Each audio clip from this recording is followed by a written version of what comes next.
And hello, Alex. Welcome to PolkaWorld Interview. Hey. Yeah, it's a great honor to have you here today. There's a background story.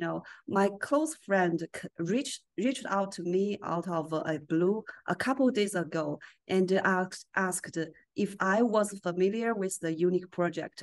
I was confirmed that I was, and interestingly enough, I am having an interview scheduled about it in a few days. And she mentioned that she stumbled upon unique project and was impressed by its ability to significantly lower the development cost of NFTs. She has some questions and wanted to seek my advice. And it seems that this is also the initial impression that many users have of Unique, and they are keen to learn more. Today's interview will explore the topic of NFTs in Polkadot ecosystem from three perspectives. First is the status quo of NFT, what Unique could bring to NFT market, and how Polkadot empowers the NFT market. So that's a wider audience of regular users can gain a better understanding of NFTs, Unique, and NFTs on Polkadot. Without further ado, let's dive right in. First of all, just to set the tone for listeners, could you brief us on what is the status quo of NFT from your perspective? Okay. Well, NFTs are a very new and very fast-changing technology thing, whatever you call it. We had, in 2020, partially 2021, we had an explosion of interest, which was generated by mostly single use case, which is collectibles. Okay. As the overall crypto market grew, it realized it needs kind of content and stuff to do on blockchain, and NFTs were the kind of provided the obvious relaxation. If DeFi is old business, NFTs are enjoyable a little bit, at least. They're fun, and they are mostly, they are much wider accepted by the wider community. They understood much more easily than anything else we do on blockchain. Even though many of my friends kind of keep asking me, okay, so what the hell are NFTs? I tried to figure it out, I couldn't, then blah, blah, blah. But still, a lot of people are starting to understand some parts of that. Where we are today, with the bear market that came in last year, we had a significant reduction in economic activity on NFTs. But that's what people are seeing, on the surface.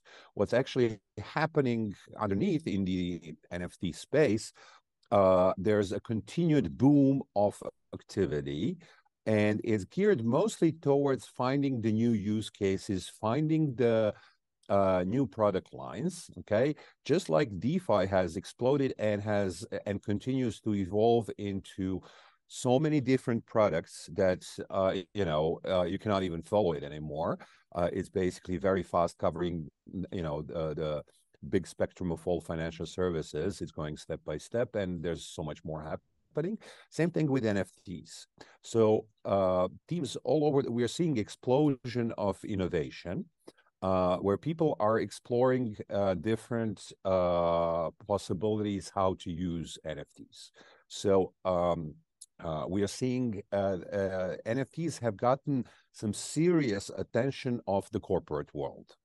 They understood that this is a new way to engage with their customers, with their ecosystem in general, with their community overall, and they are finding new ways how to do it, and they are experimenting with it. And some of them, a lot of them, are actually putting a lot of strategic thought into that, very slowly, kind of exploring the space and what they can do about it, and trying to be very strategic about it in a corporate way, in kind of achieving certain goals and so on. Not just we in the blockchain space, we play with the technology in R&D fashion. We just try new things to see what's possible, what's the next frontier, what next we can do in terms of technology. But businesses are starting to look at it from the business perspective and how can it be used.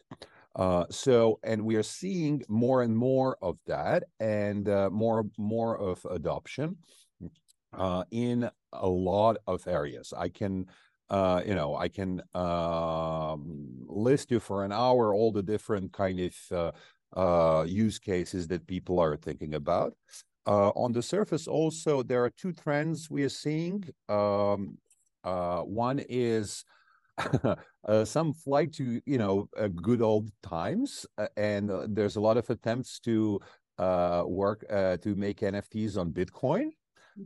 Which is you always have that. You always have that desire to connect the tradition, in this case Bitcoin, with everything new we're doing. And then at the same time, you actually have on a wider level, you have this movement that started with customizable NFTs. That's what collectibles are seeing, and this is something that's, to be honest with you, it is something we have foreseen like 3 years ago, and something that the customizable NFTs are something that we at Unique can do, and it realizes only 10% of our potential. Those are two things in the NFT space that we have noticed. But otherwise, there's a lot of things, again, happening in the corporate world and enterprises of different levels. And since its launch last October, Blur has rapidly become a major NFT trading hub. According to the data from June Analytics, Blur's total trading volume has surpassed 750,000 ETH, with nearly 1.6 million transactions. From your perspective, I'm curious to get a sense of how is this going to impact the NFT space? Well, Blur is a marketplace, okay, just like OpenSea is a marketplace, and marketplaces for NFTs have become a commodity. They're fairly easy to build. On Unique, you can build them in an hour. It's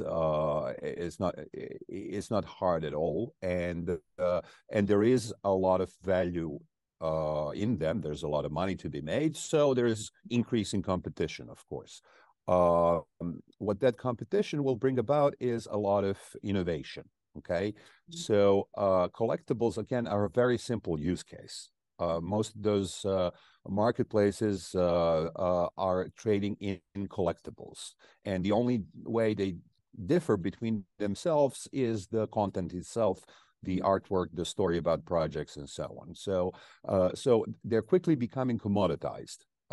It's very easy to replicate, and then it becomes the question of IP, and a question of artwork or IP, and question of community building capabilities. So what that will do is the trend we have foreseen from the beginning of Unique Network is the increased competition in innovation. EVM chains can do very little with NFTs. It's fairly hard to get them to go beyond simple collectibles. But the new generation of chains like us or Flow or so on are actually working hard on and have accomplished a lot in terms of enabling NFTs to do much more as a technology, being able to do customization, nesting, dynamic NFTs, bundling, multi-resource NFTs, et cetera, and all of those things are coming to market. They are becoming technology that can be used, and what we're going to see over the next year is a boom in that side of things. Again, customizable NFTs, dynamic NFTs, 3D kind of all the different ways that can make the whole experience richer and can start kind of giving NFTs life. Okay, because how many of pictures digital pictures we can have on our computer? It's getting boring after a while, right? So we want to do something with them, and this is the beginning of a life of metaverses, as we will kind of see them in, like, I don't know, 10 years, 20 years, and so on. Okay, as you mentioned that Ethereum NFT have a limitation, but in the top 100 NFT project, the majority of them hailed from Ethereum ecosystem. I have an idea that might not be fully backed yet. If those same projects were released within the Polkadot ecosystem, could they potentially enjoy a comparable level of success? To what extent, does the fundamental community plays a role in the success of the NFT project? So to answer your first question, yes, Polkadot has some advantages that can serve well the existing projects. For example, the transaction fees are much smaller, the transaction speed and scalability is much better. The ecological impact is much smaller, which is very important to a lot of projects. But the actual advantages of Polkadot, they are in much more powerful and flexible technology. So the space of NFTs is moving very fast. We're going to see the top collections that exist now that you're referring to. Yeah, top 10 will survive for long term and will become kind of entrenched as something, as memorabilia for years and decades to come. But most of them will fade away. The new things will come on board. And what we should be focused on is this whole industry is new, and it will continue to kind of bring new things all along. So we at Unique Network are bringing over that should launch very soon. We bought the CryptoPunk, and we are porting it over to Unique or to Quartz, and are making RFT out of that. Okay, or refungible token. We're going to split it into tens of thousands of pieces and distribute to the community for free. Okay, so basically with that we are kind of and we're doing that together with doing the same thing with our Substrapunk and a few other NFTs to a chest that will hold all of that, to demonstrate all the features that you can have with us, which is nesting, refungibility, NFTs owning other NFTs, and so on, and hoping to get attention to new projects to start doing new things with existing collections or with new collections. Okay, but the key here is that Polkadot has much more to offer to the NFT industry. And it's not about collections, because the value and the trading volume of collections is one thing, where and it always favors the incumbent. Okay, the chain where they're on, because there's already a lot of people there. But it's the innovation that will set us apart. That's at least my view. Yeah, it's a great experimental experience that Unique is trying to move the project that already with reputations to Polkadot ecosystem to see what's going to happen. That's a great idea to try. And let's move to the next part, is what Unique can bring to NFT market. You've already mentioned several unique features of your project, such as the customized NFT and so on. So in this part, firstly, could you tell me about what are the unique features of unique? Well, we are the next generation NFT blockchain. Okay. What that means is, first of all, before we begin anything, it is much more sustainable and energy efficient than any other chain that makes NFTs by few orders of magnitude.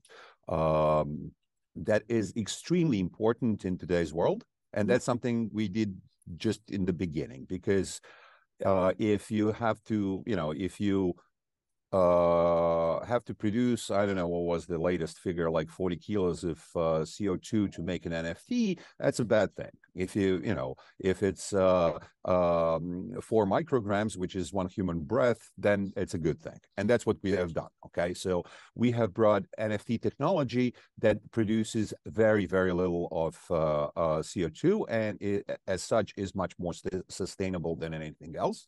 And this is extremely important in art world, in fashion world, in corporate world, everywhere. Okay. And just for every human being.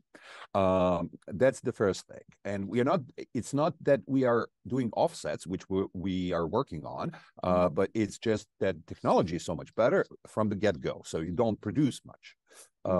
Second thing we did was to make technically the most advanced NFT infrastructure on the planet. First of all, we have 2 ways to handle NFTs. One is EVM way, which is to ensure compatibility with everything else, with the outside world. And then the second is the native NFT palette we built and we are exploring. The native management of NFTs enables so many different things that it's hard to list them all, but on a general level, it offers scalability. Okay, because we can do I don't know, latest figures were like 400 to 800 a block, or something like that, which is kind of a lot better than anything else out there.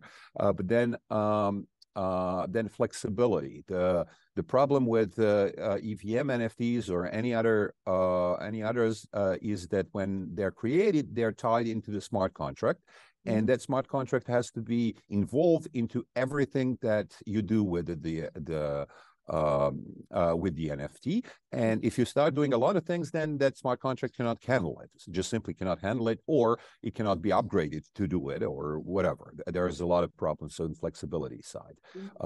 And then we have added a number of features, which are features which we will continue to do. Things like advanced collection management, where you can separate the management rights, and you can do very interesting things if you're an artist or if you're a corporation that doesn't want to give 100% of rights into the NFT, which nobody's doing anyway, but that's another story. That's a legal story. The problem there, the flexibility there is to use NFTs for a lot of different purposes and in a lot of creative ways. Then things that I have mentioned, nested NFTs, being able for NFTs to own other NFTs or fungible assets. This way they become a passport for a person, their digital identity, that can own all the other stuff. Okay, that is a very powerful feature for a lot of use cases. It includes bundling, it includes multi-resourcing, and a number of other things as well. To put things kind of to add to all of that, we added sponsoring. And a few other things, which gets us to the third value we bring. So the first was sustainability. Second is technologically the most advanced NFT infrastructure. And the third is the readiness for mass market adoption, where we're doing a number of things. We think that NFTs are very basic technology that's going to be used everywhere, just everywhere. And as such, it needs to get into the hands of everybody to be understood. So on the user end of things, we have made this sponsoring palette that allows any application to sponsor transaction fees for their users. which makes things much easier, much easier. And we're doing a number of things to continue that ease of use, so that basically Web2 audiences, regular internet users, can use NFTs without even knowing they're doing that. Second part of it is the building part. We at Polkadot are very happy that Polkadot is the second largest developer community in the world in blockchains. Okay, have more than 2,000 developers. But when you think about it, 2,000 developers is nothing comparing to millions and tens of millions of developers you have in Web2, right? So what we have done is we made a Substrate SDK that allows any Web2 developer to work with our blockchain in the way that they're accustomed to. Again, EVM is very opinionated in terms of how you use it and what technology you can use, and you can only use very custom technology that 10,000 people in the world know, okay, how to use. Here, what we are doing with the SDK is we're enabling people to use JavaScript or C# or iOS or Android or Unity and pretty much any other language if it's needed to use the blockchain as if it's just another database. That gives access to the blockchain to any developer in the world. Okay. And when you do that, then you get attention of a lot of people, okay, who build stuff, who make use of stuff. Because in corporations, for them to adopt blockchain, it's hard because they have to have, suddenly they need to invest millions and millions of dollars in new people, new technology, new stuff to try out things, okay? And that's a big barrier. When they don't have to invest anything, they can use their existing developers. It takes them an hour to learn how to work with our REST API. They can just start doing it like this. It doesn't require any investment. It's an hour worth of time for every developer. That's it. Off they go. We can do things for them if they want to. We kind of help them, we advise them and so on. But the basic learning curve is almost non-existent. And that is a huge way forward for mass adoption. So come back to the story. Unique is three things: sustainability, fantastic technology innovation, and mass adoption kind of ability. Yes, and as the NFT infrastructures, that Unique is actually saving a lot of energies, for the developers, and for sure the developers in Web3 space is now limited. Compared to Web3, billions of developers, is so small. So developers are the cornerstone of the crypto industry. What are the differences between NFT developers and contract developers, in your opinion? There shouldn't be any. There shouldn't be any. The thing is, again, as I said just before, in EVM, to make NFTs, you have to know Solidity. And then you have to know Truffle, and then you have to know all the tools that Solidity uses. In Unique, you don't have to. We have the tools for minting, for example, that anybody can mint. You can mint it. Anybody listening to this can come in and mint the NFTs. It's easy. It's simple. Okay. And, Unique network is built for mass adoption. What is missing before it happens? There's a lot of work on that, okay? It's not something you can do, just like this, okay? It takes a while. And I don't think it's going to happen with like one project, one use case, one big thing, okay? It's going to happen with every day working on a number of different use cases, number of different partners, companies in kind of dozens of use cases. So for example, NFTs have become very attractive a way to engage people for event management, for concerts, for blockchain events, for conferences, for festivals, for whatever. Those things. And we have started working on a number of projects. First, we have a great partner, Lemonade Social, that does event management very well.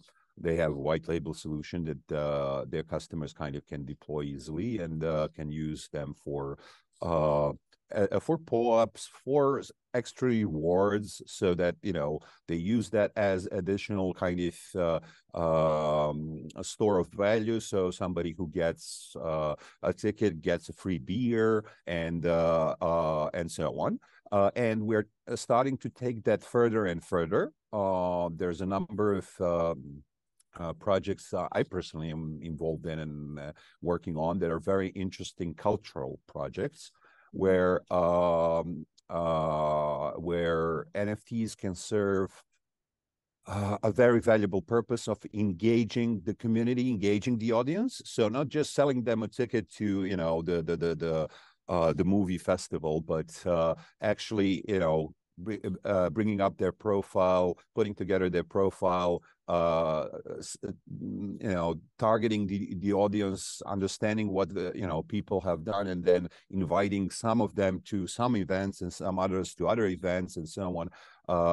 There's a lot of interesting use cases I want to do with other parachains here on this, because social networking comes to mind, where you can actually have some celebrities or some cultural movements can create a fan base that can then selectively be invited to special events, to opening nights, to closing nights, to special previews, to private sale for tickets for things that are in very hard demand and so on. All of that is very hard to do with Web2 technology, and it's actually fairly easy to do with NFTs. So that's just one example of things that are happening, that will be happening a lot more, and will bring in a lot of users. But again, those people will not even see that they're interacting with blockchain. Okay, they'll have a ticket, they'll have their QR code or whatever. We'll tell them it's an NFT, but they won't have to have a private key and stuff like that. That's the whole story. And because that adoption is very hard, we have to work a lot on getting the Web3 very much closer to the experience of Web2, and that is a lot of work. That's why I'm saying it's going to take a while. Let's turn our topic to the third part. Let's talk about Polkadot and the substrate. With the emerging of new public chains, do you think that Polkadot is still competitive? Well, I think actually Polkadot is only beginning to be competitive. Mm-hmm. And I think that its rise into second place in terms of developer activity is not accidental at all. Because the substrate technology is a new generation blockchain. Mm-hmm. I've been in blockchain space since 2016, 17, and all the other chains are pretty much the same thing. Okay, as Ethereum, they are kind of copying and doing maybe one thing a little bit better. Okay, Solana is trying to be much faster. It's not that much faster, to be honest with you. Their marketing is blowing things out of proportion. But Polkadot is a new generation blockchain. The substrate allows you to do things you cannot do anywhere else. It allows you to build a very custom blockchain for a specific purpose that works much better, much faster, much more flexible, which is extremely important than anything else out there.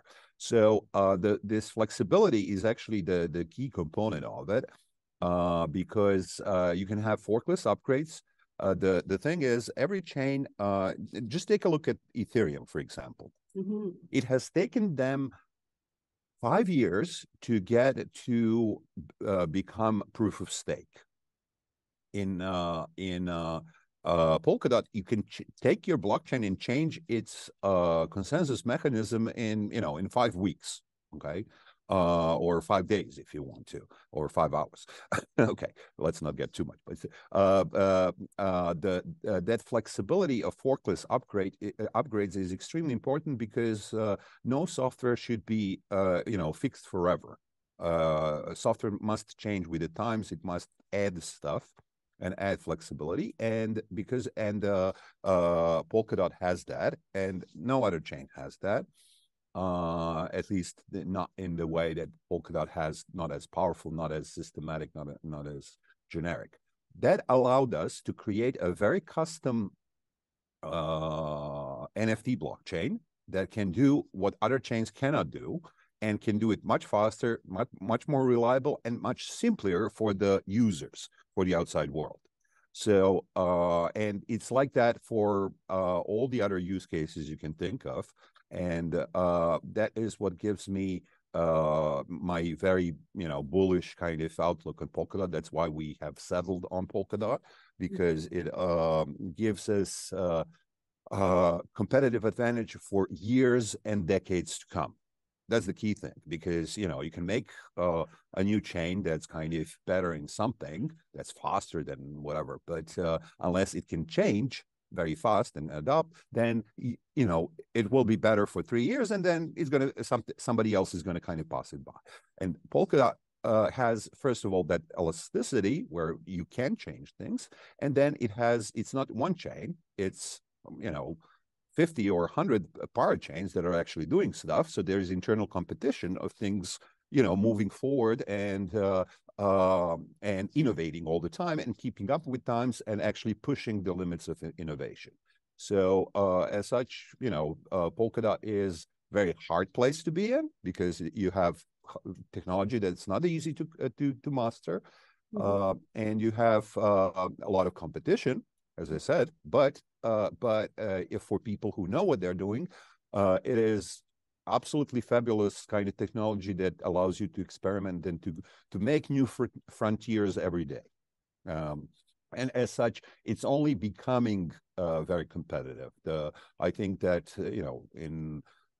in some years, Polkadot will probably be the biggest kind of blockchain out there for me. Well, at least I would like to believe that.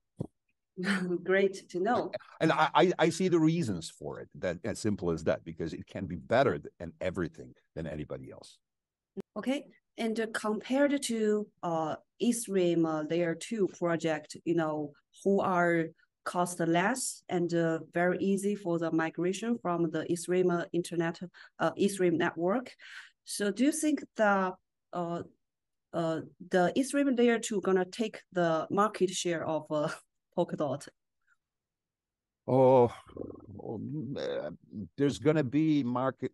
It's not market share, it's mind share. It's kind of usage share that is the most important thing. And of course, you have competition there. It's happening. It's going to continue to happen, and that's normal. Actually, what I think that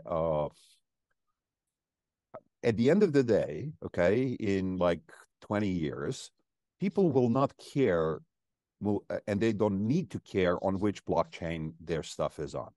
Okay, they do care now, especially for millions of dollars of artwork that those collectioners they do care. But most people don't care, and they will not care. And blockchains shouldn't be a closed nation-state technology, type. They should be open, interoperable, easy to work with, and then and then the whole market will be bigger for everybody, and that's what Polkadot stands for, that interoperability and openness. So just like we had in the era of the beginning of internet, we had intranets, corporate networks, right? And they haven't really survived that much. You have a few in defensive industry and things like that, but internet is huge, right? So you're going to see the same thing in blockchains, okay? It's Web3, it should be open and should be used by everybody, and bridges are important for that, and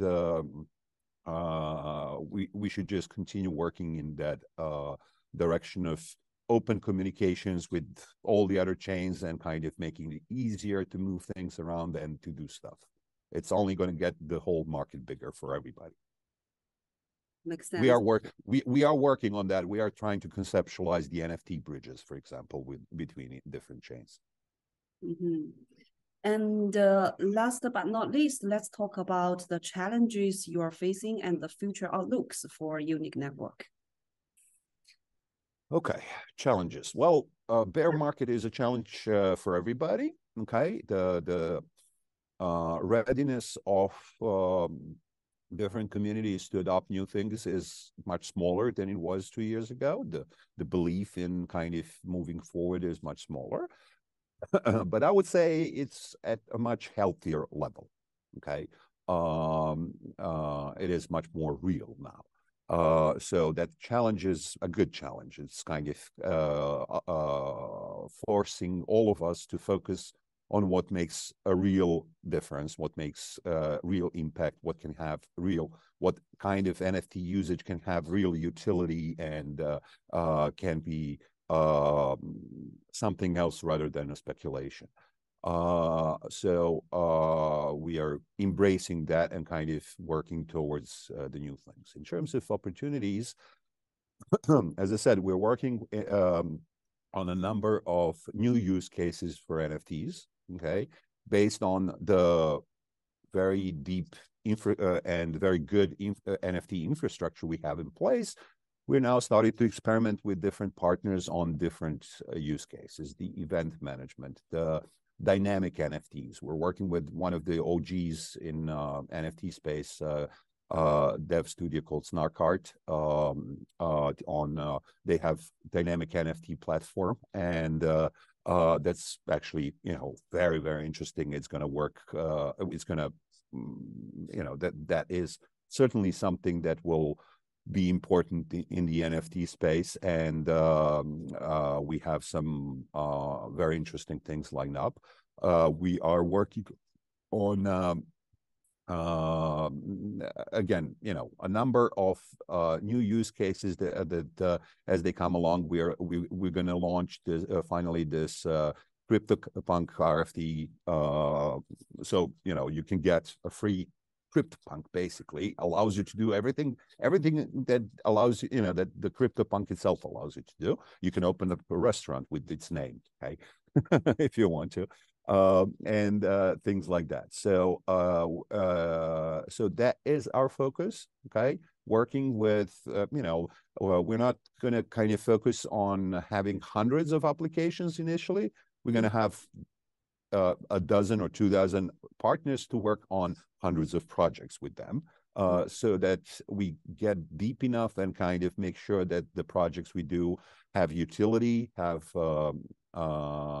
real world effect on things. And we are working heavily on the green credentials of Polkadot and of our NFTs in process. Working with a number of with a number of projects in the ecosystem on getting carbon credits in different issued and provided at different ways. So basically, if people mint their NFTs, they can have carbon offset as little as it is, but they can offset it right away, or can have different ways to contribute to the environment and environmental causes. So all of those things are very, very exciting, and they provide us with a lot to do. That's for sure. Yeah, amazing. And I think that's all for our today's interview. Thanks very much for Alex being here today with us. And if there anything you want to take away from this interview, I think it's unique. It's a great place for you to develop a NFT project. And if you have any idea of NFT and so on, please reach out to us, and welcome to. Thank you very much. Thank you, Kristen. It's a pleasure being here. Okay.